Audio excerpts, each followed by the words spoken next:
Alright, this is Cinema Freaks Live. I'm Larry, and this is Michelle. Hello. And we saw the movie Split by M. Night Shyamalan today. And M. Night Shyamalan did not advertise for this one ahead of the movie like he did with The Visit, so I assume he didn't care if we saw it, but we did anyway. Yeah. And I thought it was mostly a pretty, it was better than the last couple M. Night Shyamalan movies, which is not a high bar to clear. And it was pretty goofy and entertaining. What did you think about it? Well, there's some parts I liked. I liked the acting. I felt like the guy, I don't know his member's name, Barry or something. Kevin. Or Kevin. Yeah, which that confused me too. James, like, just call him James McAvoy. You know. I thought he was a pretty good actor. I'm sure you guys already know like the storyline of this, where it's about this guy who has split personalities kidnapped these girls, and all these personalities start coming out. Yep. And I thought that he portrayed that pretty well. I mean, even the girls were kind of okay, but I had a problem with like some of the dialogue. I had a problem with like how the plot. It had an interesting concept. But everything that M. Night Shyamalan was in charge of was a mess. Yeah, like the way it was directed and stuff was all over the place. Yeah, it was. I mean, basically it's just one of those movies like, this is one of those so bad it's good movies. The whole story is just like it's about this guy who's multiple personalities that kidnaps these girls they try to get out. It's like a hostage horror movie, like a thriller. Mm-hmm. Except the guy has, for some reason, 23 personalities. I don't know why they had to have 23 personalities exactly. It seems like a rather large number. Yeah. I couldn't even keep track of if I had 5, I couldn't keep track of that. 23 is way too much. Yeah, and basically he kidnapped these girls and at, I guess, a certain time period, like maybe like 3 days later or a day later. I don't even know how long they were kidnapped for. I don't even know. It's not really made clear. Yeah, basically the 24th personality is going to come out, which is like called the Beast. Yeah. And supposedly it's like a really horrible thing that's going to kill like everybody. His psychiatrist for the whole movie is saying, "Oh, the Beast is not real. The Beast is not real." And apparently she's a bad psychiatrist because she's wrong. Well, like what happened is some of the other personalities, I guess because they're all kind of aware of each other, two of these personalities made up this rumor that there's this other 24 personality called the Beast who will kill everybody. And that's so like they go and tell the psychiatrist, "Oh, this is fake. It's made up." And they're trying to sacrifice these kidnapped girls to the Beast as like some kind of offering or so. It's not really clear what. The plot is very vague. That's a good point. Yeah. That's a good point because he's going to go out and kill everybody. So why does he need these 3 girls? Yeah, it's really never clear at all why he needs to kidnap them. It's supposed to be some kind of a sacrifice, I think, but it's never really made that clear why, like what the point is. It's just that, he's crazy, so he does nonsensical things because he's crazy. But he's gonna kill like everybody who isn't broken in his opinion. Yep. Like I guess he feels that basically what the psychiatrist kind of said is that people who have split personality, when they change to different personalities, they can change like their biochemistry. This is what she said. I don't know about the science behind it, but this is what she said. And basically, the Beast wants to come up with like a pure race, and anybody who isn't broken, because to become DID, you have to go through trauma. Like basically, anybody who didn't go through trauma isn't going to become a stronger person. So therefore, you need to be killed off, and we need to keep the pure around. I'm not sure M. Night Shyamalan really knew what message he was trying to get across with this movie. Yeah. That's the sense that I get. I'm not really sure what that's supposed to be mean at all. Yeah, so that's why I don't really know why necessarily he had to kidnap the girls, because there was nothing really special about there was them. one line where he said something like, "Oh, you've been pampered your whole life, and like you never struggled," or something like that. But like it's only one line, and it never really comes up again. They don't really address that at all. We don't know anything about the girls' past, so we don't really know who they are. No, except for the main girl, we find out that she was abused as a kid, which is a very unpleasant story to just throw in randomly with no care to it. Yeah, I think he was trying to make it like, oh, maybe she understands about being abused, but then it didn't matter because we didn't delve into it that much. We just got like random flashbacks throughout the film of a creepy uncle.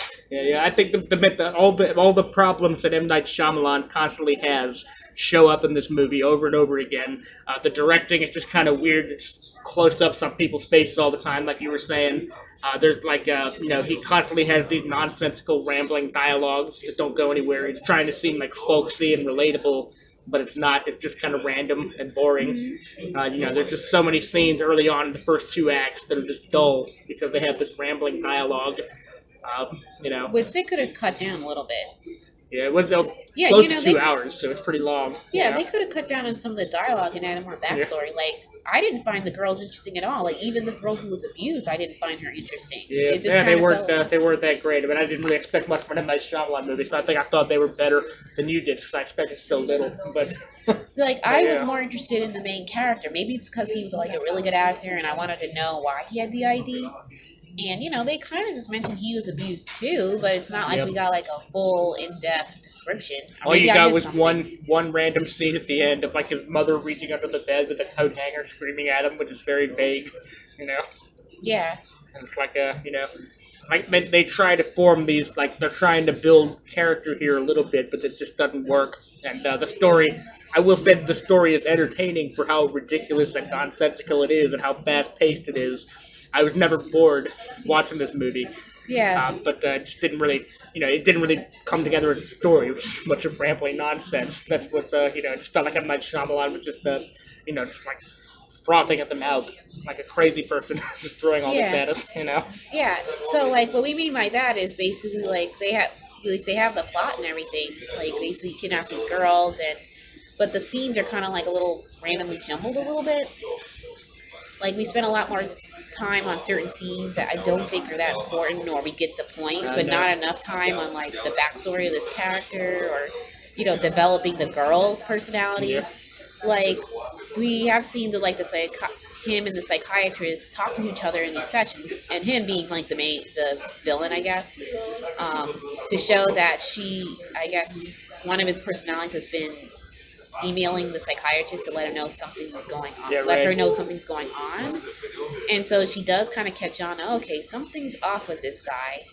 But there's also a lot of scenes where she's just rambling on about DID, and it's like, we can cut this short a little bit. Yeah, right. And you said, like, you know, I was saying that there should be some way to, like, this guy with 23 multiple personalities, he should not be walking the street. And but you said there's no like mental hospitals at all anymore. No, right? We got rid of them since like the 80s. Yeah. Once we kind of like created not created, but once we started distributing more of psychotropic medicine, we just decided we could just give him medicine and just leave him home.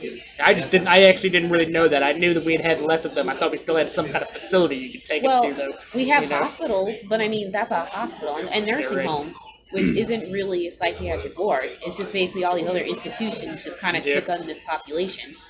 I mean, like schools, hospitals, nursing homes. I mean, they're not like completely designed for this population. So good job, America. You let guys with 23 personalities wander around your streets. Good job. Like, there's I guess there's like a reason why they did that too, but I mean, it's not really part of this discussion. It's interesting though.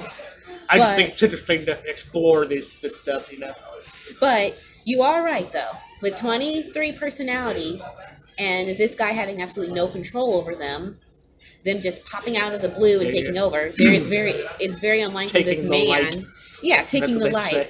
It's very unlikely this man would be able to hold down a job at the zoo. And we actually don't see it. So he worked at the zoo. That's what they were trying to say. That's what I'm thinking. Yeah. Somehow he had like a whole living facility underneath the somehow like zoo. he somehow snuck in there, and like he had these girls kidnapped somewhere on the zoo's property. And like it was really not clear at all. Like the ending was very jumbled on like what was supposed to be happening, you know. Yeah. Yeah. And I'm finding it very hard to believe nobody like found him down there. Because it looks like he'd been there for a while. Yeah, because the whole movie there was nobody else on that property except for him and those girls that kidnapped. And then at the end, it's suddenly revealed that he was at a zoo the whole time, and there are animals and people who work there. Yeah, once you go upstairs. You know? But I just find it hard to believe. So I'm assuming he used to work at the zoo, because otherwise how would he have access? Maybe he was some kind of like groundskeeper who lived off the property and who had these girls kidnapped in a bunker. But that's just me filling in the story where the movie didn't give it. Yes, the movie gave us nothing. The movie gave us nothing. It made no sense. You know, So, that's kind of why it was so funny to me in a way. It just made no sense at all. You know? Yeah, like there's no way in the world he would be able to hold down a job like that. Yeah. Like you think they would probably notice, you know, something. Like if they'd had the car around there where these girls been kidnapped from, they would have noticed something. I don't know what they did with that. Yeah. You know? The psychiatrist was like, "Oh, I'm gonna come to your place at night, come inside, and let you lock me at the door." Which you would think that the psychiatrist would have thought that's odd. Like, gee, we're in front of the zoo. He lives here. Huh? Why is he living in a zoo? I know. Like, that should have tipped her off. Like, so one of the things that annoyed me is that there were multiple times that these girls could have gotten away. Like, I get that this man is like really strong and stuff, but there's like 3 of these girls. He wasn't that strong until he like upgraded at the end with the superpowers or whatever it was. But yeah, you know. Yeah, they never rushed him. Like, there were times where he took on the personality of like this 9-year-old kid, and he's like crawling on the ground, sort of, to talk to them because little kids are short and stuff, and he's really trying to get into this role of a 9-year-old kid. Yeah. But, like, the door is, like, wide open. And he's, like, really in. And they're just like, oh, let's whisper something in your ear. Like, why didn't anybody try to, like, rush him and, like, take off? They had at least 30 minutes of the movie where they were stuck all together in one room. They could have rushed him or something. They didn't do it. And you got there a few minutes late. And they were talking about, before you got there, they had talked about what the main girl, the blonde girl with the white sweater. She was saying, like, oh, we need to, like, just rush him, go crazy on him. They never do it. You know, I suppose they were afraid of him, but even then, like, he's not that imposing. They could have done something to him, you know? Yeah, he can't take on 3 of them. Yeah, he didn't have a gun that we saw or anything like that, So I guess one of them kind of had a little sense, but never followed up on it. Yeah. It was weird how, like, M. Night Shyamalan really wanted to show us these half-naked girls for most of the whole movie.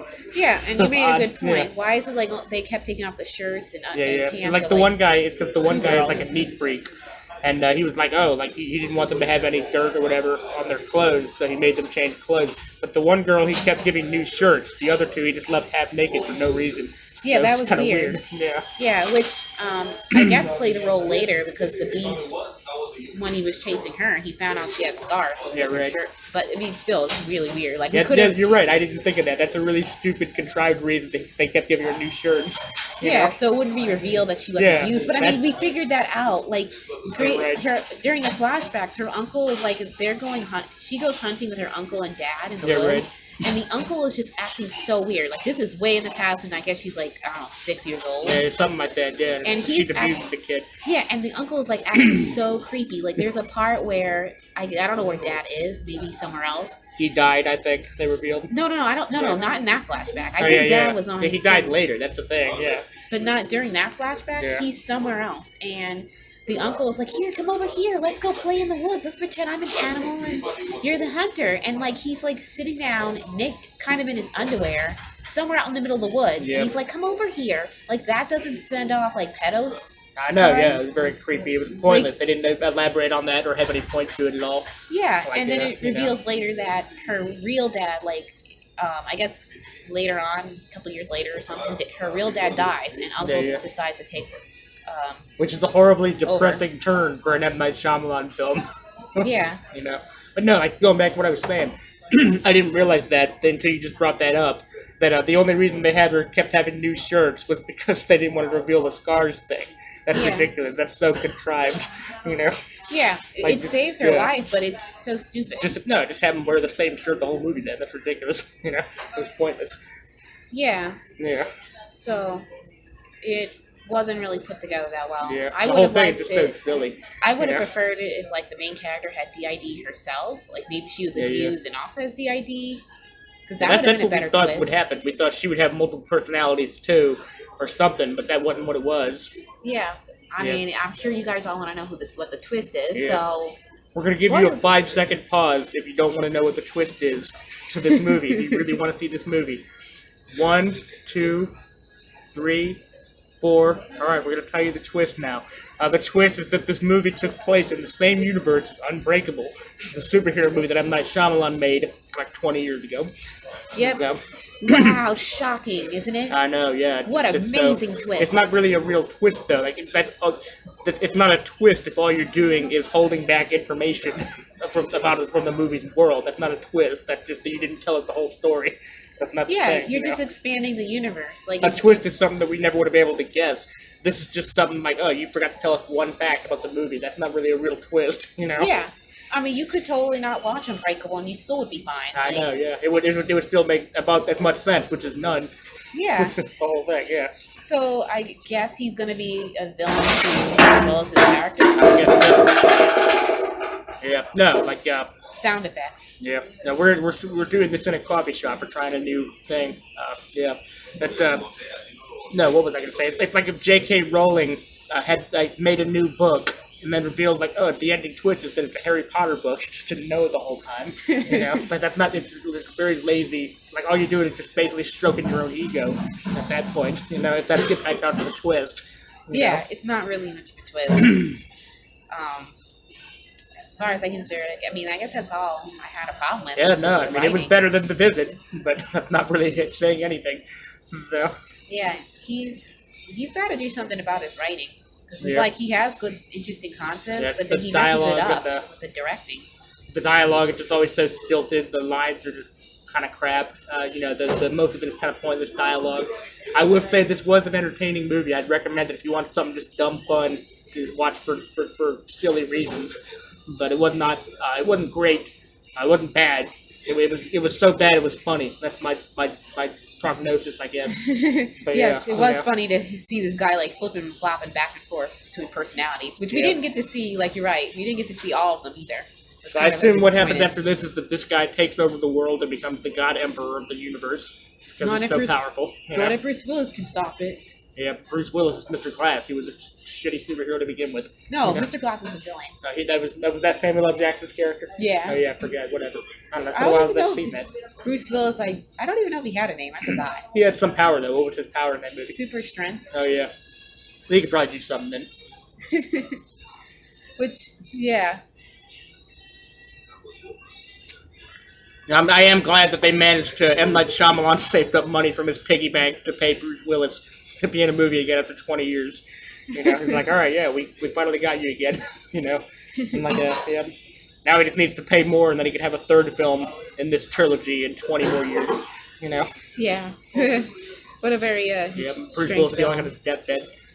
Yeah, well, that's all we had to say about this. Do you have anything else you want to add? No. Yeah, well, this was Cinema Freaks Live. Thank you for listening.